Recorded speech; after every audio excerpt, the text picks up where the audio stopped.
iPad, qualquer coisa que você compra, a primeira coisa que vem na caixa, o que é? O manual. E a gente faz o que com aquele manual? Joga fora. Antigamente eu costumava guardar, mas hoje já jogam fora e sabe, não vou ler mesmo, né? Outro dia eu fui na casa de uma pessoa, tinha um iPhone, e ele sempre ligava para perguntar como é que fazia as operações, baixa isso, baixa aquilo. E eu fui olhar o manual dele, ainda estava plastificado ainda, depois de quase um ano, né? Então, geralmente o pessoal faz isso. Essa é a grande realidade. Principalmente o brasileiro não lê manual.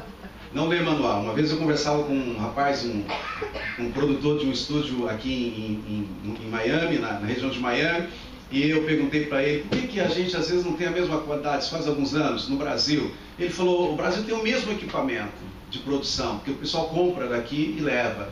Mas a grande diferença é que quando você não lê o manual e o brasileiro não lê, ele não absorve o máximo do equipamento. Um equipamento pode fazer muito mais do que simplesmente o que faz quando você liga e desliga. Então a nossa vida é a mesma coisa.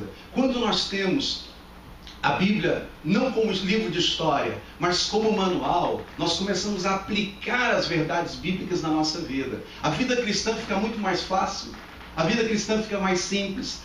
A gente começa a entender as pessoas, a gente começa a entender até o pessoal que fica buzinando atrás da gente aqui em Nova York. Você já viu isso? Já ouviu falar nisso? Aliás, eu li uma placa aqui para entrar na 21.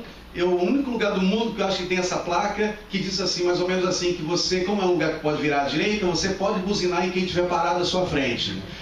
Olha só. Então, nós aprendemos a entender as pessoas de uma forma diferente. Você, quando lê a Bíblia com olhos de quem está aprendendo, quem está mergulhando, para você aprender de você mesmo, aprender de Deus, aprender das pessoas, olha, muita coisa vai mudar na sua vida e vai mudar ao redor de você. Quando esse negócio caiu no meu espírito mesmo, eu vou falar para vocês, eu comecei a entender melhor até a minha sogra. É a melhor sogra do mundo, viu?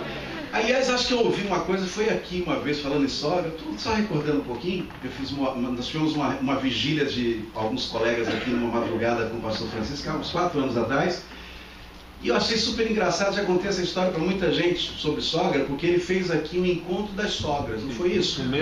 Primeiro encontro das sogras. Mas o descarado, desculpa assim a liberdade, disse que a sogra dele não estava aqui. Eu falei, como é que pode fazer o encontro da sogra e deixar a sogra de fora? Ela não estava mesmo? Não. O próximo então você tem que dar um jeito, tem que trazer, né? Então, a melhor sogra do mundo, né? Quando você tem olhos para a palavra de Deus, você vai aprender que todas as coisas. A mulher, você aprende a entender melhor a mulher. Amém, gente? Você começa a aprender que a mulher, ela tem as necessidades básicas dela diferentes do homem. É ou não é verdade? O homem, às vezes, ele não consegue entender. Tem muitos homens perdendo o casamento, tem perdendo o melhor do casamento, porque não entende a mulher. Né? Mulher tem necessidade, mulher fala mesmo. Isso é a natureza da mulher. Pesquisas dizem que a mulher tem que falar até entre 30 e 34 mil palavras por dia. Outro dia eu falava no encontro de casais e um homem gritou e falou assim: pastor, a minha é muito mais do que isso. Aí eu falei, você precisa de aprender. Porque se você deixar acumular, a mulher não escapa uma, ela vai somando, ela vai multiplicando, né? Então não deixe acumular, sempre gaste um tempinho para ouvir a sua mulher. Então a Bíblia nos ensina isso, ela ensina você a entender também o homem, que o homem foi diferente da mulher, ele é diferente, ele foi criado diferente da mulher, amém, gente? A mulher às vezes ela quer que o homem entenda e veja umas coisas. Você já viu mulher quando vai no salão para cortar o cabelo? Ela corta a pontinha, fala pro cabeleireiro assim, só um pouco. Só para dar um tapa, eu quero dar um up, né? Aí o cara não sabe o que faz, ele corta um pouquinho. E ela chega em casa, fica uma semana passando da frente do marido, querendo que ele fale alguma coisa. Aí depois de uma semana ela fala o quê? Puxa, fui no salão, cortei o cabelo, você nem viu. O cara vai ver um dedo do salão. Então, o homem não vê essas coisas, viu? Mas o homem vê outras coisas. Então, temos que aprender com a palavra de Deus o que o homem precisa. Qual que é a natureza do homem, o que é a necessidade básica dele, o que é a necessidade básica da mulher, amém? Essas questões aí são muito interessantes e a gente aprende na palavra de Deus. Então Deus, Ele traz na palavra dele a revelação para a nossa vida completa, integral, amém? Total, plena. Deus tem o melhor para nós. Hoje de manhã, por exemplo, meditando nessa palavra, eu acho Deus fantástico. Por quê?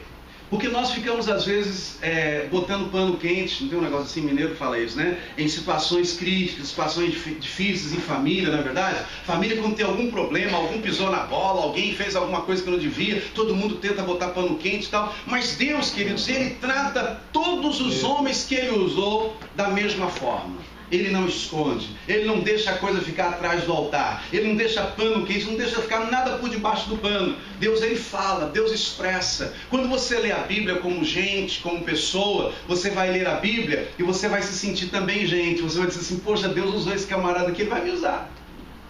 Deus fez isso na vida desse homem de Deus, que pisou na bola, arrependeu. Deus vai fazer na minha vida também. Amém, queridos? Passamos a vida, às vezes, sem conseguir muitas pessoas se perdoarem a si mesmas.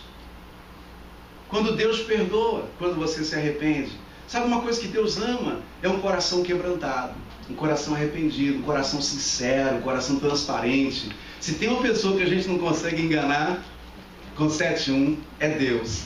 Amém? A gente às vezes faz aquelas orações bonitas porque está querendo alguma coisa. Já viu o filho quando começa a elogiar demais o pai? É porque ele está querendo trocar de iPhone. Ele vai elogiando. Primeiro ele começa pela mãe, né? E vai a mãe e vai amaciando. Então tem gente que quer fazer a mesma coisa com Deus. Deus, Ele fala para você assim na oração: ei, ó, estou de olho em você, esse aqui é irmão desse, o que você quer? Não é melhor você falar o que você quer? Então a transparência vai fazer com que a sua conexão, o seu relacionamento com Deus seja muito bacana, porque você não vai ter pressão para se relacionar com Deus, amém? E Deus, ele trata com humanos. Eu acho isso fantástico. Deus não está atrás de super-homens, Mulher Maravilha, Superman. Deus não está atrás de super-pastor. Amém, gente? Super crente, super líder, super músico. Deus está atrás, sabe de quê? De homens e mulheres com coração quebrantado. Em Crônicas tem um texto muito interessante que diz que os olhos de Deus, a câmera, né? Sorri, já viu? Sorri que você está sendo filmado, já leram essa plaquinha aí?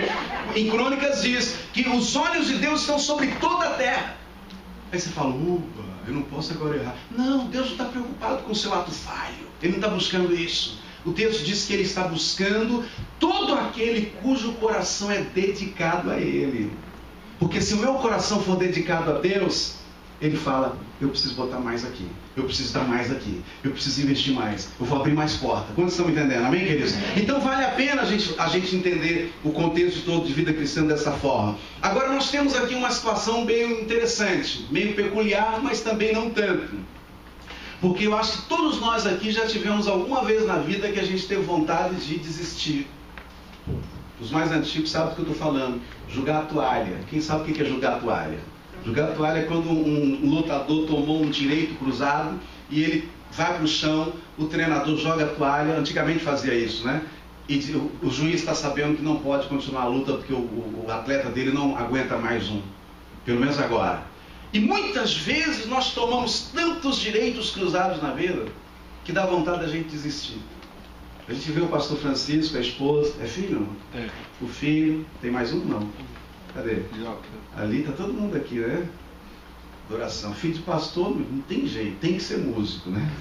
Os meus também são. Então, a gente está vendo essa família aqui e a gente não tem ideia de quantas vezes faltou lágrimas para chorar. Perdas, frustrações, decepções. Isso não é só com ele. Todos nós. Porque a gente está fazendo a coisa certa e muitas vezes tem um monte de coisas que acontecem em volta. Nós estamos, na nossa luta não é contra carne e sangue. Amém, gente? Mas o diabo precisa de uns corpos. Ele entra nos espíritos de porco aí e faz a bagunça acontecer na sua vida, na sua casa, no seu trabalho. Eu sei, você está pensando, mas esse pastor não sabe. Porco não tem espírito. Porco não tem espírito, é só um ditado brasileiro, popular, né? Mineiro, né? Espírito de porco, né? É gente que nunca faz a coisa como devia fazer. Então, a gente não tem ideia. Quando as pessoas olham para você, não tem ideia o que você vive, viveu, passou ou passa nessa terra. Talvez uma das coisas que, para mim, foi a primeira experiência forte. Eu vim de Belo Horizonte, depois de 20 anos de ministério em Belo Horizonte, já estou há 15 nos Estados Unidos. Conhecido em Belo Horizonte, já abri várias igrejas em Belo Horizonte, uma igreja super relevante em Belo Horizonte, amigo de todo mundo, venho para esta terra por um desafio que eu não vou falar agora o que foi, mas foi uma chamada de Deus, e eu tive que começar do zero. A minha reputação, parte boa dela, tudo bem, mas o meu conhecimento, eu tive que começar do zero, eu tive que aprender a língua, eu tive que começar a fazer as coisas. Muitas vezes eu fui humilhado.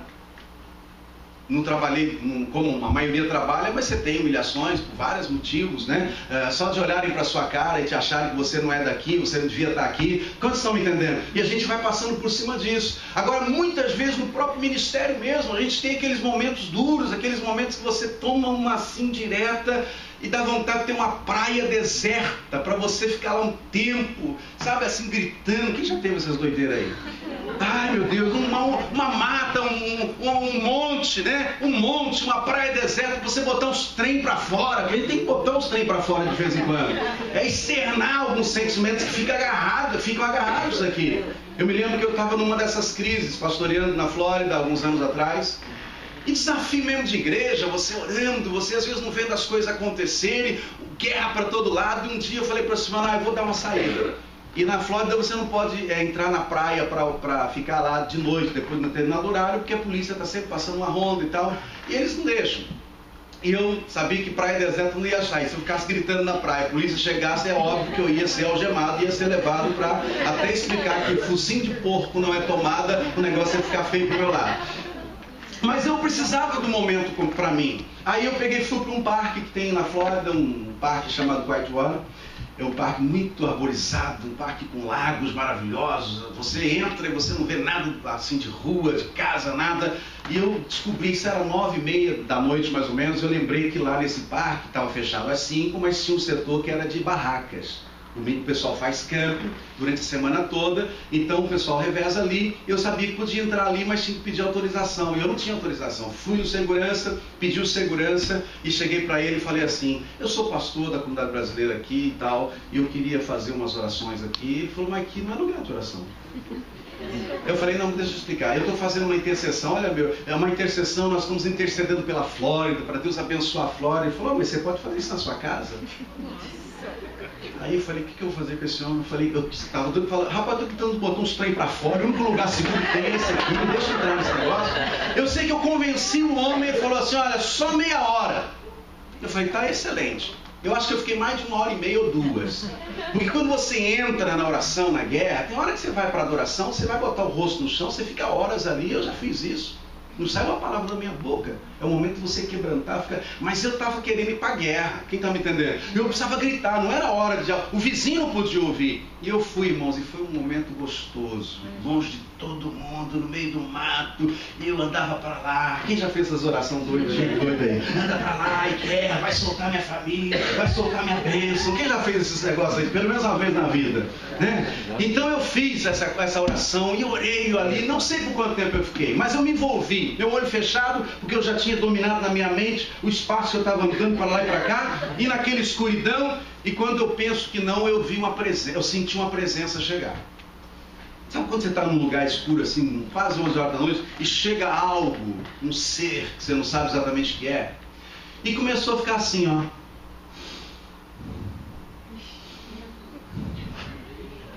Aí eu tô para lá e tô para cá, mas quando eu vi uma fungada dessa, eu falei: acho que é eu, acho que é na hora de eu parar com esse negócio, já saiu tudo para fora. E já posso ir embora. Já estava, na verdade, era arrepiando, né? Mas eu continuei. E quando eu resolvi, falei: não, preciso abrir o olho e ver o que está à minha volta. Quando eu parei assim, olhei e bateu de frente. Não sei se vocês já viram. Na Flórida tem um bicho desse tamanho assim, chamado raccoon. Um focinho branco. Eu estou lá, quando eu estou vindo para fazer o outro passo de oração, o raccoon está bem assim para mim. Olha, ele estava ali parado. Mas eu, quando eu abri o olho e vi um raccoon, 11 horas da noite, eu já estava lá para lá do segundo, né? Irmãos, aí foi a minha cura total para aquela noite. Porque eu dei um grito. Mas eu gritei para verdade. Do jeito que eu gritei, eu pulei para trás. E quando eu gritei, eu pulei para trás, claro, porque o raccoon estava ali, eu nem sabia identificar naquela escuridão o que era. E ele Eu nunca vi racun pular. Ele deu um pulo assim e correu pro mato também. Aí eu falei, meu Deus do céu, eu vou embora, que eu acho que já estou todo pronto. Esse foi o último grito, né? Agora eu, quando entrei no carro, fiquei numa tristeza tremenda. Porque eu pensei assim, puxa, se eu não tivesse gritado, ia dar tudo certo. Porque aquele racun estava quase convertendo com a minha oração. Quem está me entendendo? Você tem direito disso. Você tem direito de um dia, não é sempre. Não pode ser sua vida. Entrar num quarto e falar, Deus, eu quero ter um tempo aqui com Deus, eu quero ter meu tempo. Ou ir para um lugar assim, que você não tem muito movimento, e ficar ali, meditar um pouco, botar essas coisas para fora. Você tem. Josué estava nesse momento agora. Josué está em crise, gente. Sabe o que nós lemos aqui agora? Um homem guerreiro, conquistador, visto pela maioria como um super-homem em crise. Ele tem uma crise de identidade. Eu estou falando agora porque, se você observar bem o contexto dessa palavra aqui, Josué está agora numa situação que ele perdeu tudo. Ele perdeu família, perdeu amigos, perdeu... Ele não estava olhando muito para isso, mas ele perdeu uma certa segurança do Egito, porque tinha comida, tinha tudo no tempo certinho. Ele acreditou numa promessa e ele foi perdendo ao longo dos 40 anos porque ele creu. Josué e Caleb foram os únicos dois que acreditaram que tem gigante nesta terra, tem muralhas nessa terra, mas tem um Deus nos céus que vai fazer com que nós entremos e tomemos posse da Canaã. Vocês estão com um desafio de gigantes, numa terra de gigantes. Você olha para Nova York e fala, como é que eu vou fazer um negócio desse no final do ano? Porque aqui tudo é monstro, não é verdade? Você vai aqui para esses teatros, são tudo monstro, teatros que eles não fazem força nenhuma mais para encher um teatro daquele.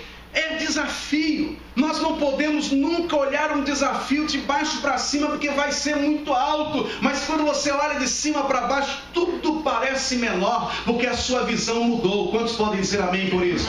Então, no momento de luta, de crise, você tem direito a isso. Chore. Uma coisa que eu aprendi na vida, sabe o que foi? Chorar minhas perdas. Quem não chora uma perda, seja ela qual for, não consegue se livrar para ir para um próximo nível. Josué está fazendo o que aqui? Está chorando suas perdas. Ele está mal, gente. Esse cara aqui está mal. Porque ele acabou de perder, além de tudo que ele perdeu durante os 40 anos, toda a geração que saiu do Egito morreu no deserto, por causa da incredulidade. Ele perdeu agora o pastor dele, o amigo dele, o líder dele, o mentor dele, o discipulador dele, o cara que tinha visão, que era Moisés. O que ele faz? Moisés sobe para morrer no finalzinho de Deuteronômio e Josué entra em crise.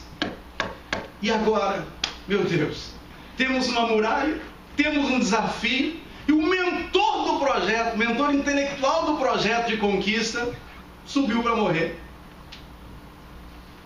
Eu acho que ele até deve ter pensado assim, eu acho que eu vou ser a próxima vítima desse povo, porque quando Moisés morreu, e a gente, quando chegarmos diante das muralhas, eles vão querer me apedrejar, vão querer fazer qualquer coisa. E ele foi chorar.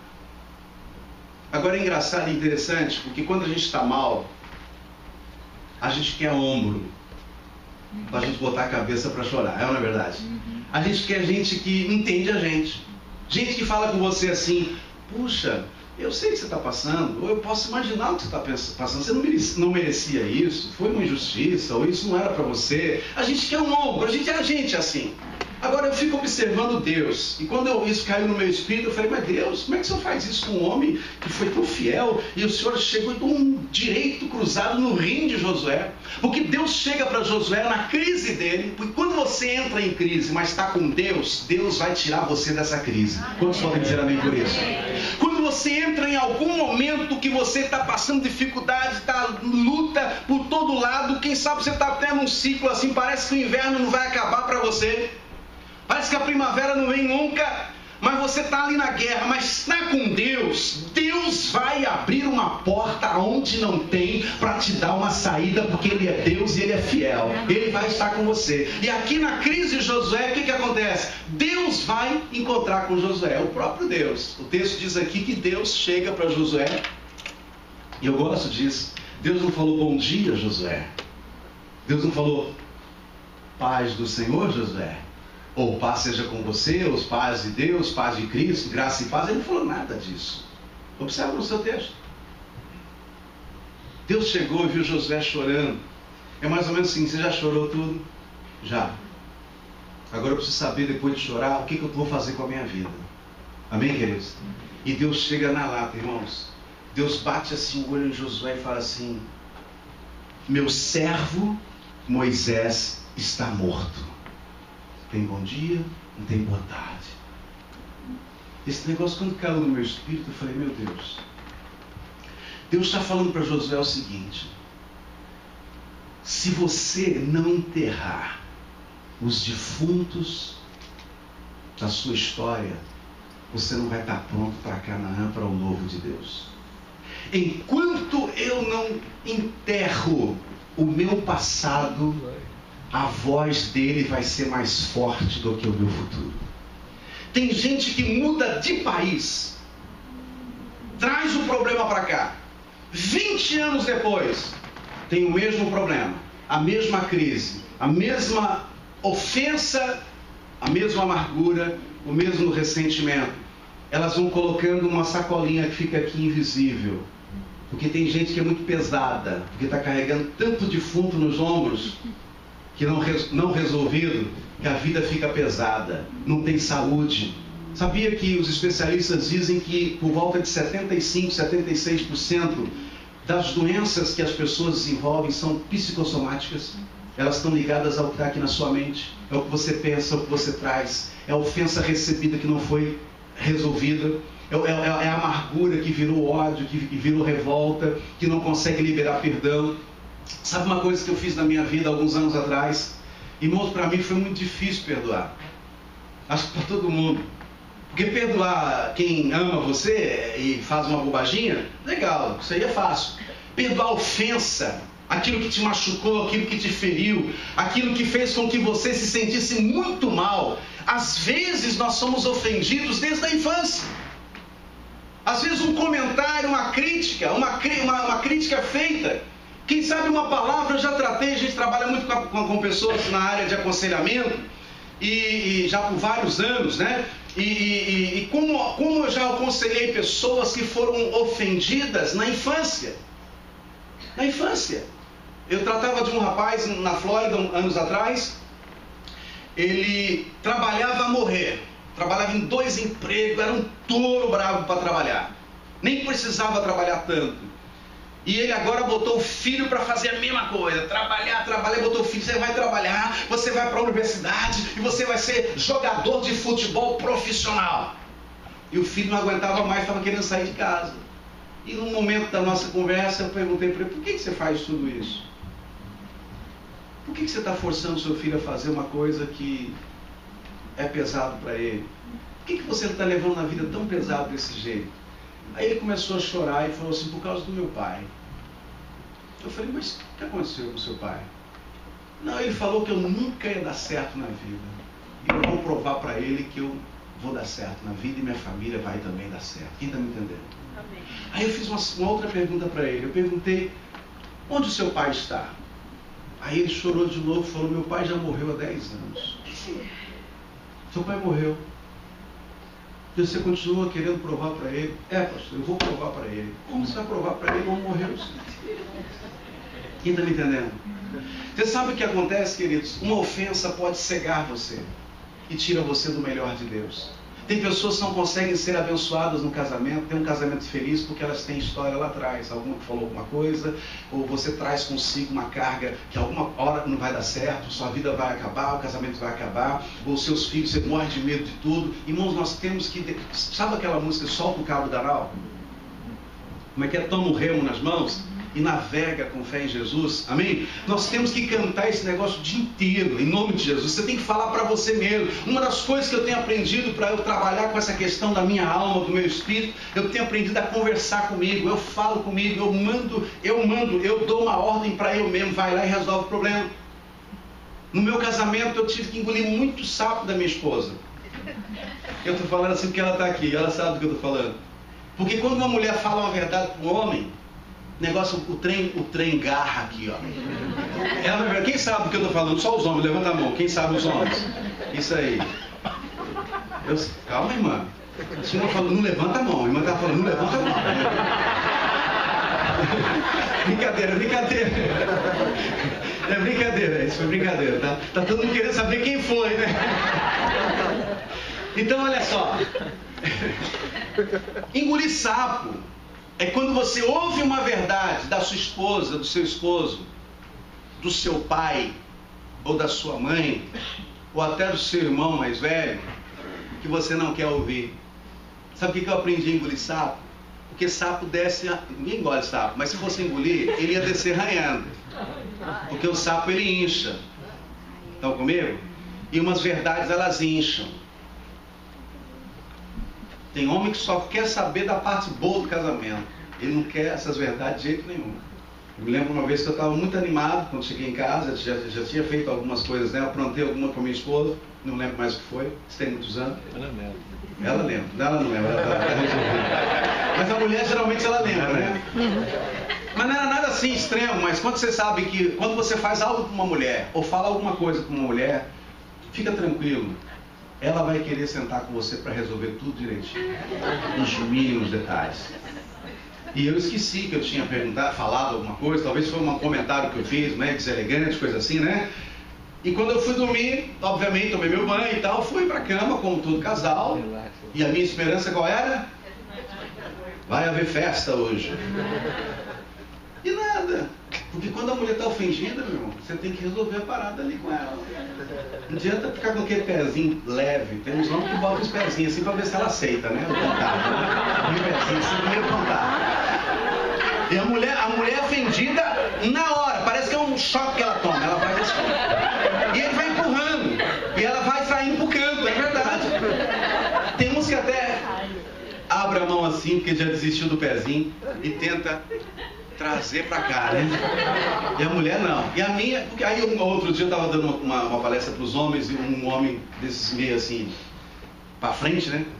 Pastor, como é que o senhor sabe esses negócios tudo?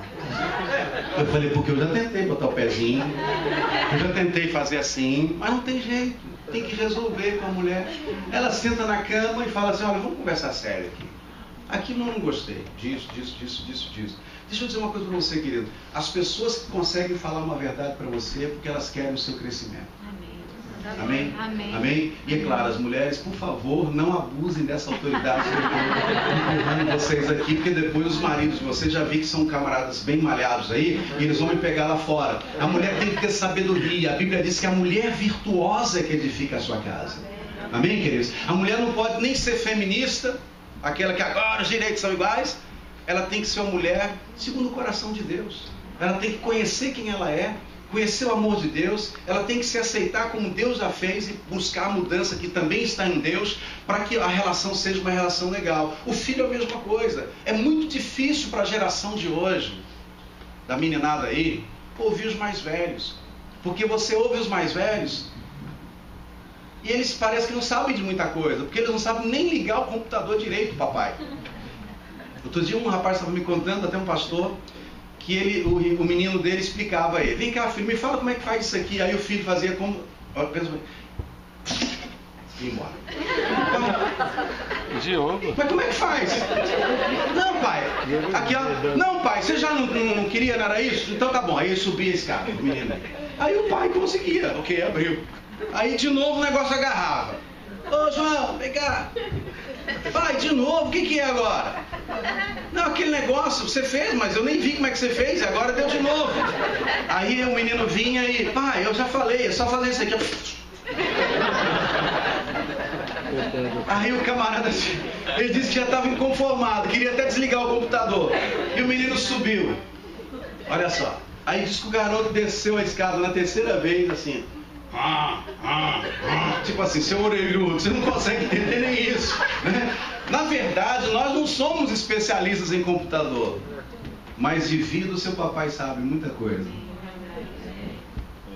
Seu papai não nasceu com iPhone, nem com iPad, nem com MSN, nem com Facebook. Ele nem é da geração do falecido Orkut. Verdade. Você não pode exigir isso dele. Mas seu papai trouxe você para cá. Sua mamãe trouxe você para cá. Essas pessoas já viveram muito, já sofreram, já tomaram muita paulada, sustentam você. Isso é para os meninos agora. Você tem que dar ouvido para eles. Você sabe por quê? Você não vai ser uma ilha. Deus não fez nenhum ser humano para ser uma ilha, para viver sozinho. Ah, não, mas na ilha, se tiver internet, tá bom que a gente fica conectado. Não, o ser humano precisa de contato. Amém, gente? Precisa de conversar, precisa de olho no olho, precisa de toque. Amém, queridos? Amém. Toque, com calma, né? Toque, só aquela coisa de relacionamento. Amém? Então, o que Deus está fazendo aqui na vida de Josué, Deus está trabalhando com Josué. Deus está dizendo para Josué assim: tudo que você creu, tudo que você viu, tudo que você acreditou, é promessa, eu não abro mão. Mas você tem que enterrar o seu passado. Você vai ter que perdoar quem te ofendeu. Você vai ter que liberar as perdas que você teve no seu passado. Deus não está falando de perdão especificamente, diretamente para Josué, mas Ele está falando de passado. Por que não dizer também que Josué estava meio magoado com a história toda dele? Quem é que já viveu 40 anos dando volta no mesmo lugar, sabendo que tem um lugar para entrar ali e não pode entrar ainda? E você tem que esperar 40 anos para isso. Tinha uns negócios esquisitos no coração de Josué, porque ele era um homem, ele era humano. Amém, queridos? Ele talvez tinha alguns questionamentos. E Deus agora está resolvendo com ele uma parada. Por quê? Porque Deus tem um próximo level. Deus tem um próximo nível para a minha vida e para a sua vida. Hoje de manhã, Deus te trouxe aqui, não foi pensando em ontem, foi pensando no próximo nível que Ele quer te levar em todas as áreas. Como marido, como esposa, como filho. Amém, queridos? Como pai, como mãe, como amigo, como ministério, como pessoa, como profissional, como empregador, como empregado, como patrão, não importa. Deus está interessado no seu crescimento. Deus está interessado que quando os anos passarem, você vai passar os anos, vão passar os anos e você vai melhorar cada dia mais. Quantos podem dizer amém por isso? Eu estou com 5.4, 54 anos. E eu converso comigo no espelho. E eu falo comigo às vezes, sabe o quê? Entre outras coisas, faz um favor para mim, Edson. Você vai ser no futuro, olha para mim, um velhinho legal. Porque a pior coisa que tem é um velho chato. É verdade. E tem muito velho moço, tem muito velho jovem. Nem chegou lá ainda, já está uma chatice só, ninguém aguenta. Ninguém se aguenta, né? Quando olha no espelho, tem uns são chato que olha até de lado. Não vou olhar de lado porque não preciso gastar tempo com essas coisas. Seja um velhinho chato, envelheça com saúde, amém, queridos? Eu estou investindo no meu corpo. Claro, não tenho tempo para malhação nem nada, mas eu tenho uma alimentação saudável, mais de 20 anos. Eu saio sempre da mesa com vontade de comer mais. Pastor, que crueldade com o senhor. Não, eu gosto de mim. Eu não vivo para comer, eu como para viver. Amém, gente? Nós temos que mudar nossos conceitos. Nós temos mais qualidade de vida hoje. Se nós escolhermos isso, nós podemos viver mais e viver bem. Amém, gente? Amém. Você não tem que envelhecer e ter 10 anos da sua vida, como eu conheço algumas pessoas, até amigos no Brasil, amigos da minha mãe, na verdade, que já estão há 10 anos sem conhecer um filho. Por quê? Não usou a mente? Porque dizem que Alzheimer, por exemplo, você pode eliminar quando você... Uma grande possibilidade quando você usa muito a sua mente. Quem não usa a mente tem probabilidade de dar Alzheimer. Você tem que ler, você tem que fazer coisas, você tem que criar, você tem que aprender coisas novas. Amém? De ver essa menininha aqui tocar esse piano, meu Deus do céu, a gente que é barbado que não toca piano. Tá bom, mas por que eu quero tocar piano? Não sei. De repente vai ser uma boa. Aprenda alguma coisa nova. Tem pessoas aqui que já estão... Aqui não, mas você já ouviu falar, né? Tem gente já esperando o mundo acabar em barranco para morrer encostado. E não ter que pagar aluguel. Sabe? Não pode ser assim. Deus, querido, na verdade, Deus, Ele quando olha para você, Deus olha com expectativa. Não tem esse negócio de tempo, de idade. Você olha para mim e fala assim, poxa, pastor, o senhor 50 e tal, o senhor deve estar... Outro dia, quando eu fiz 50 anos, pastor Francisco, uma pessoa que eu gosto muito, mas uma pessoa muito negativa. Claro, eu gosto porque é da família, mas ele é negativo. Eu tenho que estar julgando. Com uma pessoa negativa, você tem que julgar coisa positiva o tempo todo com ela, senão ela te joga para baixo. Agora imagina, eu faço 50 anos e dizem que todo mundo tem uma crise dos 50. Você começa a entrar em depressão, um monte de coisa, porque você já está começando a descer a serra. O cara me dá parabéns e fala assim, você faz parte dos que estão descendo a serra agora. Eu falei o quê? Eu falei, me desculpe, meu amigo, Mas você está enganado comigo. Como estou enganado? Você fez 50, cara, você está descendo a serra. Não, no seu tempo a serra era muito menor. A minha serra agora é mais alta. Ainda falta muitos anos para eu começar a descer a serra. Eu ainda estou subindo essa serra. A sua pode ser baixa. A minha não, a sua também não. Quem tem sonho, quem tem propósito, quem nasceu e sabe que está fazendo a vontade de Deus, você que anda pelas ruas dessas cidades assim, eu não posso me conformar, eu tenho que ser relevante nessa situação, nessa cidade, amém? O que eu posso fazer para fazer diferença? O que eu posso fazer? Mas já fizeram tudo, você já viu tudo que você pensar, já fizeram. Mentira, a mente humana ela é extremamente capaz. Deus te deu criatividade. Deus quando te fez, Ele não te fez de qualquer jeito, Ele não fez como fez os animais, Ele te fez a imagem e semelhança dele. Deus falou, façamos o homem a nossa imagem segundo a nossa semelhança. Amém. Aí sabe o que Deus faz? Olha para você pronto e fala, ficou bom demais. Isaías 139, né? Versículo 14 diz assim, que Deus ficou assombrado quando Ele te viu pronto. Deus te fez de uma maneira assombrosamente maravilhosa. Tem gente que é tão ruim de autoestima que ela fala assim quando lê esse texto, até Deus tomou um susto quando me viu. Olha, tem jeito estranho, olha se tem jeito, olha minha cara, olha se tem jeito, esse cabelo, olha se tem jeito, né? Só que aquele assombro de Deus ali, querido, Deus falou assim, não tem nada igual, tem nada igual. Faz assim pra mim, ó, chinelo, não precisa falar, só fazer. Estou brincando. Olha agora para frente assim. Eu vou fazer um exercício que você não tem feito há muito tempo, de olhar aqui para o seu polegar. Diga para você mesmo assim, olhando para o seu polegar, não tem ninguém igual a você sobre a face da terra. Diga assim, você é único. Amém, queridos? Você tem que dizer para você mesmo todo dia que você é único. Não tem ninguém parecido com você. Quantos podem dizer amém por isso? Amém. Outra coisa interessante que Deus fala para Josué aqui.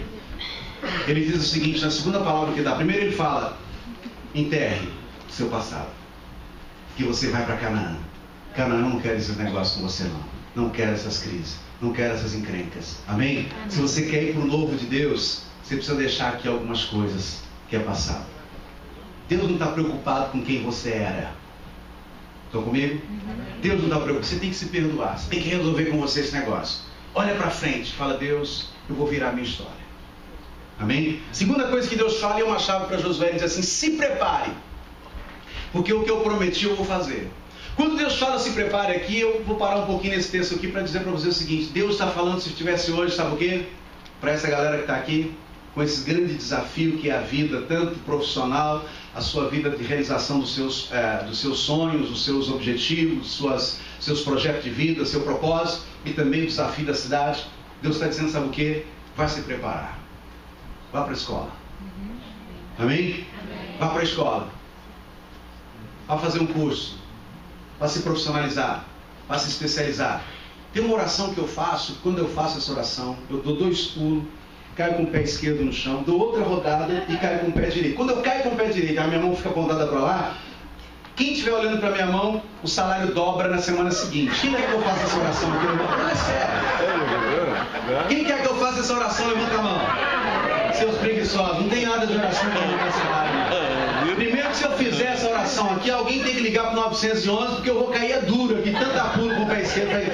Na verdade, nós temos que orar, mas não tem oração para aumentar salário. O que aumenta o salário é você se preparar, é você ser o melhor da empresa, é você dizer assim, eu não sou ainda, mas eu vou chegar lá. Porque para chegar lá eu preciso desenvolver meu conhecimento, eu preciso ler mais, eu preciso estudar mais, eu preciso participar dos seminários, eu preciso pesquisar tudo sobre o negócio da minha empresa, eu preciso ter boas ideias, anotar essas ideias, dar boas ideias para o meu patrão. Amém, queridos? Pastor, ele pega as ideias da gente, aqui é munheca de vaca, não importa. Ele está treinando você, porque da onde saiu uma boa ideia, tem centenas de outras reservadas. A sua mente não é a storage para guardar coisas, ela tem que ser criativa. Então, sempre que você criar alguma coisa, escreva no papel. Eu tenho no meu computador, eu uso o computador o tempo todo, eu tenho um file, uma pasta chamada Pasta das Ideias Loucas. Nem a minha mulher entra. Por que a minha mulher não entra nessa pasta? Que a mulher não vai ficar com paz. É tanta ideia, ela fala para mim assim, não, pelo amor de Deus. Eu falo, mas amor, tive uma ideia, estava tomando banho. Ela falou, toda vez que você vai tomar um banho, quando você volta tem uma ideia.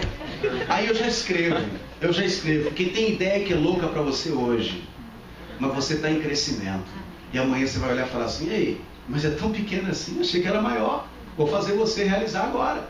E aí você já tem o quê? Uma outra para frente. Deus está dizendo para Josué, se prepare. Terceira coisa que Deus fala para Josué, seja forte e corajoso. Não tem lugar para moleza, não, nem preguiçoso. Amém? Não é o caso de vocês aqui, obviamente, né? Mas tem hora que dá uma preguiça de ler, de estudar, de participar do seminário. Estava outro dia na casa de um amigo meu, e a menina dele, a filha dele faz business no Brasil, no Rio de Janeiro.